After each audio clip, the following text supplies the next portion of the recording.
Your Excellency Therese Hydén, welcome. And it's good to see you again here at Sustainability Podcast.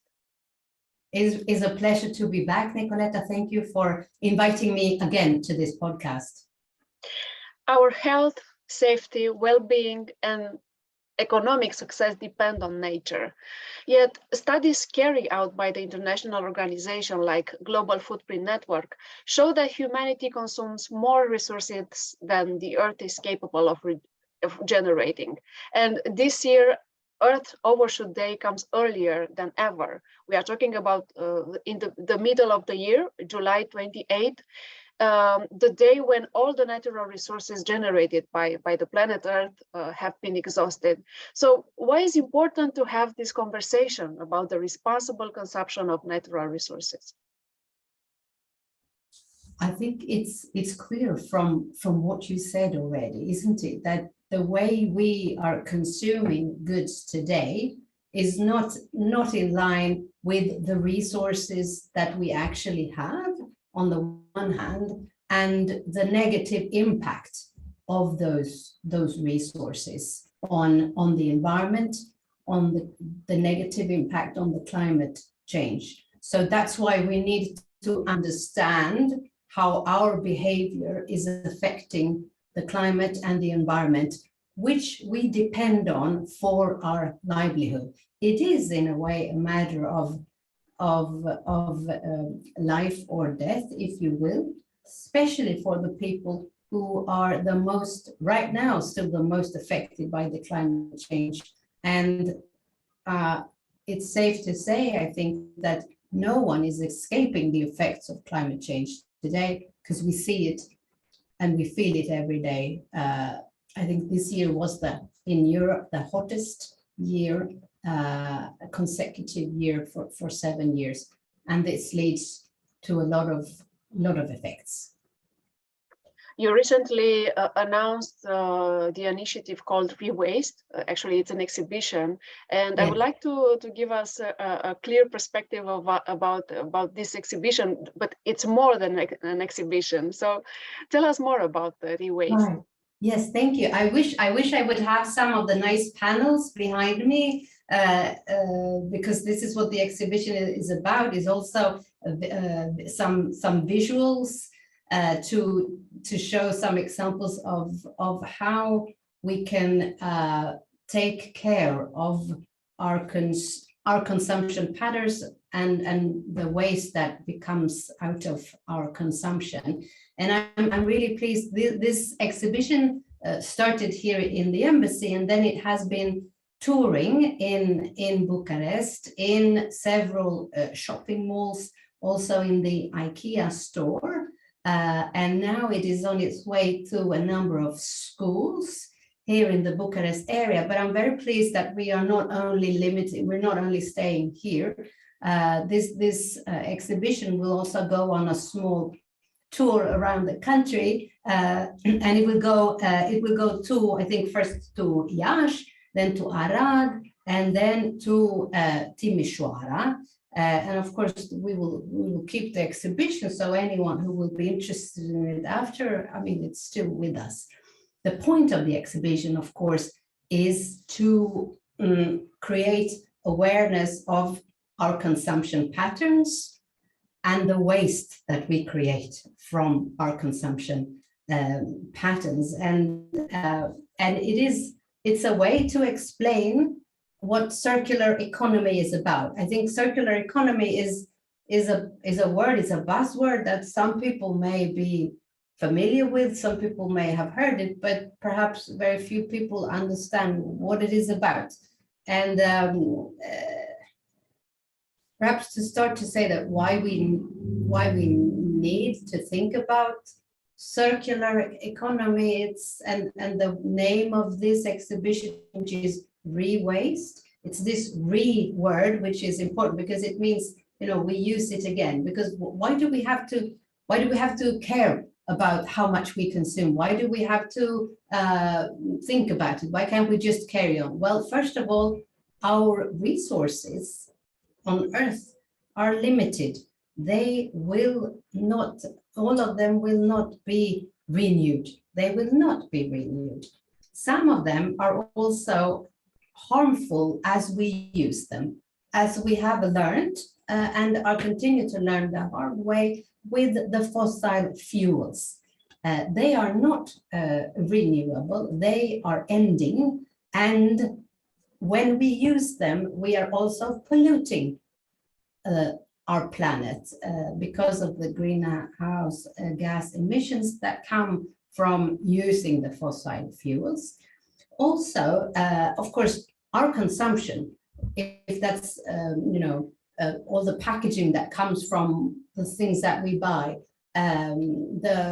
anything, from the cars, from the clothes that we wear, everything that we use will end up somewhere. And the problem is, of course, if it ends up in nature, because then it will be leaking toxic materials into the ground, which will then affect, of course, perhaps the crops. It will affect the water. A lot of the drinking water that we get comes, of course, from wells and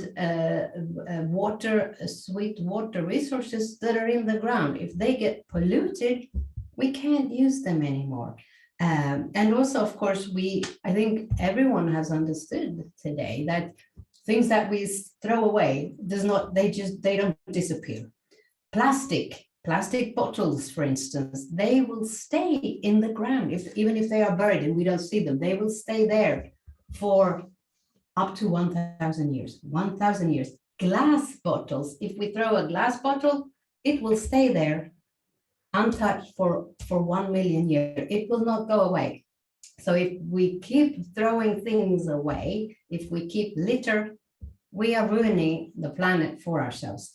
And so this is why we, have to start think about what can we do as individuals, of course, also all our companies and our governments and the producers themselves, the industries.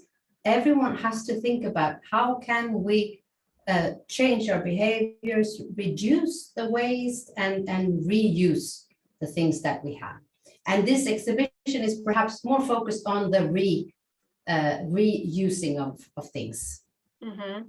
Because the key to a sustainable economy is changing how people meet their consumer needs.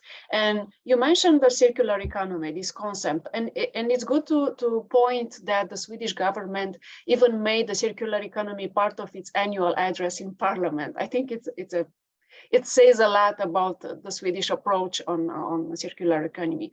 And also, I have to say that Swedish universities are now even obliged by law to integrate sustainable development into their curriculum, from literature to finance. This is something, and education is something that you and I have previously discussed about the environmental education and sustainable education on sustainability. Talking about the re-waste and some case studies and some best practices, can you give us some examples that you know about the companies in Romania or even in Sweden?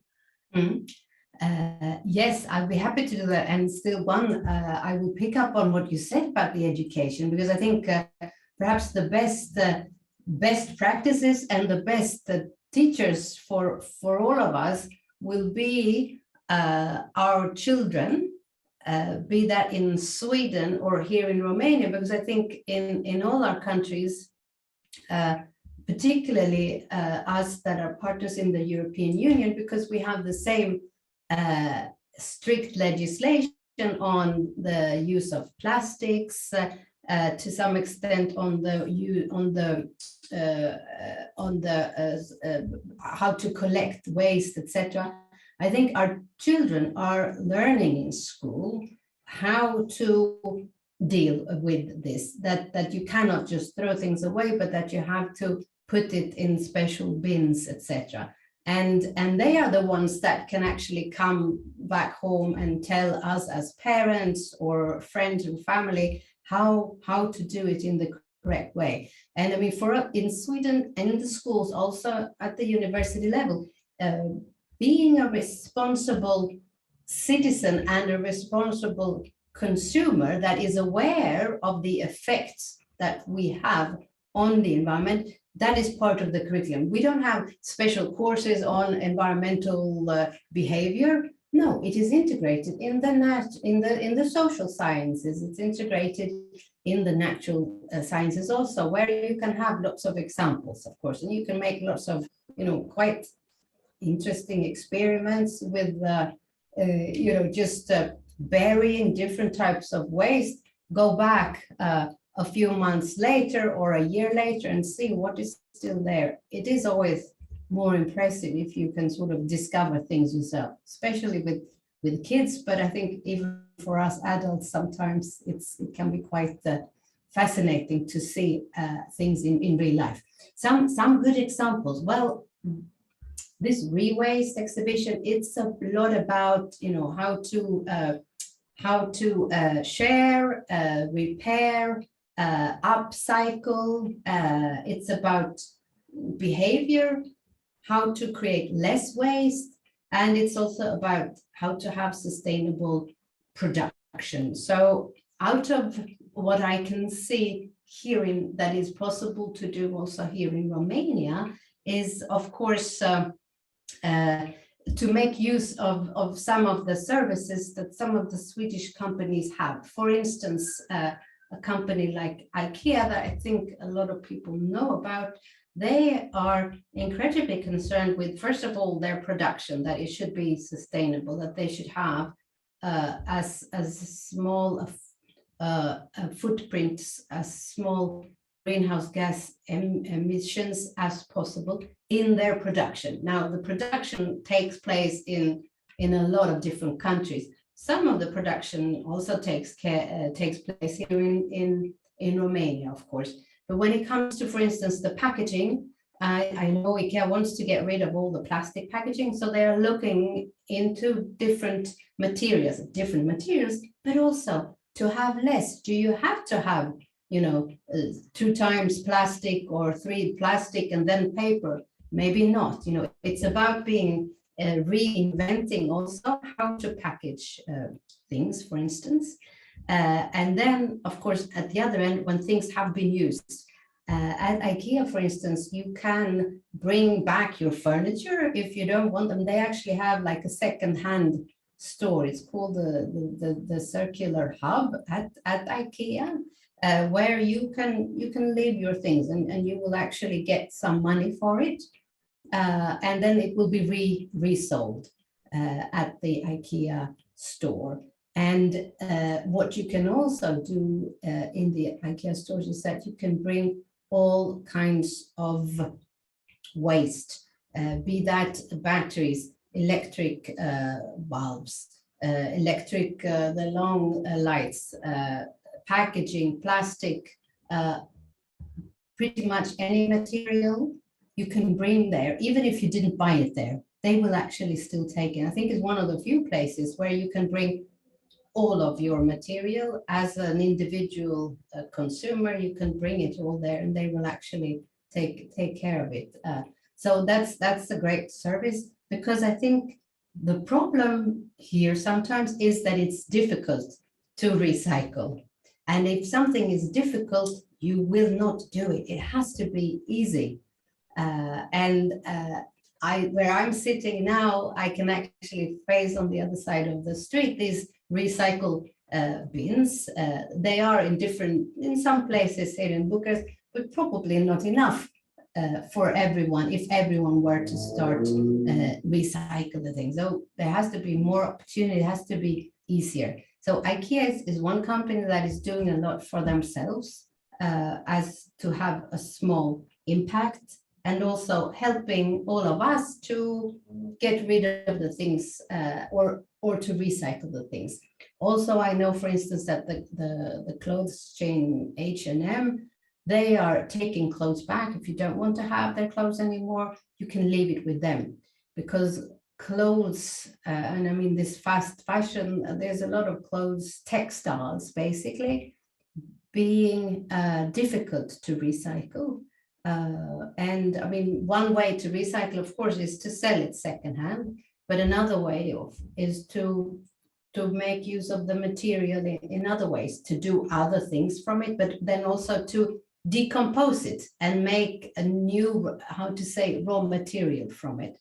So recent global events that can only be described as alarming, as you mentioned, the climate change and the hottest year of all the times until now, have also affected energy security and climate security. Why have these events made the challenge to shore up global security more difficult? I think what we've seen now, because of the, like you say, there's several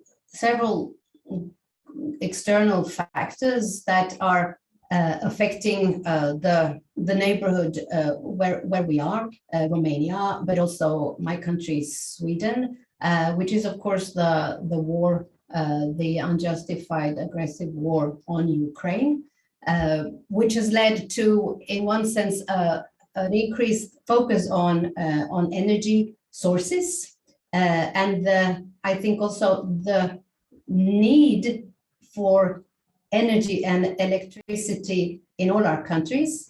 I think up to now, we have taken it very much for granted that we have the electricity that we need to use all the things that we have.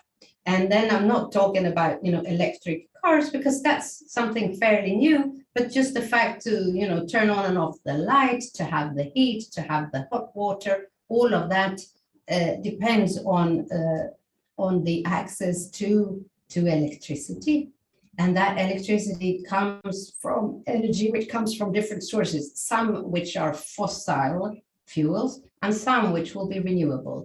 And what has happened now, of course, with the war in Ukraine, is that some of the fossil fuels that a lot of countries in Europe got from Russia, gas, oil to a lesser extent, but a lot of gas dependence in Russia has had to change for political reasons, so as not to fuel the war economy of Russia. And to some extent, that has led perhaps to less energy. And I think everyone in Europe is in agreement. All our governments are in agreement that we cannot be dependent on Russian gas and oil, but we are also in agreement that we cannot be dependent on fossil fuels. So these two things work very well together. What will happen this particular winter, of course, is that we are perhaps not, we do not perhaps have enough of additional resources or resources to cover from the fact that we do not want the Russian gas and oil anymore.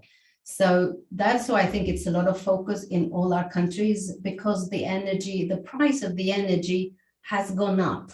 And this happens in Romania, it happens in my country, Sweden, as well. And I think it's very much on every person's mind that it feels that things, you have to pay more for your energy bills. I think it's important that not to confuse the fact that there are that we cannot use gas and oil from Russia, and that it is a mistake to use renewable fuels. Those are two different things. We need to replace the loss of fossil fuels from Russia with additional energy sources, and these energy sources have to be renewable energy sources, fossil-free energy resources, because otherwise we will have more hot weather, we will have more fires, wood fires, we will have more droughts, we will have more floodings every year. And to take care of those effects, negative effects of the climate change, is incredibly expensive. Here, all our countries we help each other. I know Romania helped in France to help take out the fires there. Well, it would be better if we took care of the climate from the beginning, so that the temperature would actually stay at maximum 1.5 degrees Celsius, because otherwise we will only fuel these negative effects of the climate change. So we have to think about our behavior to understand that by lowering the temperature just a little bit, we can save money, also save the energy until we have more renewable sources. And this is an obligation on all our governments to try and provide new energy sources as fast as possible, because the need for electricity remains. It remains because we also need it for our daily lives and for our companies, for our schools, for our societies. What can I say? There are so many things to discuss, but we've reached the end of our meeting. So I look forward to our next meeting to learn more about sustainability practice. But until then, I will keep an eye on the waste exhibition, on the Rewaste exhibition, which from mid-October will be at the University of West in Timișoara. Thank you. It was a real pleasure. Thank you for your presence. Thank you. The pleasure is mine, and good luck to all of us with changing our consumer behavior.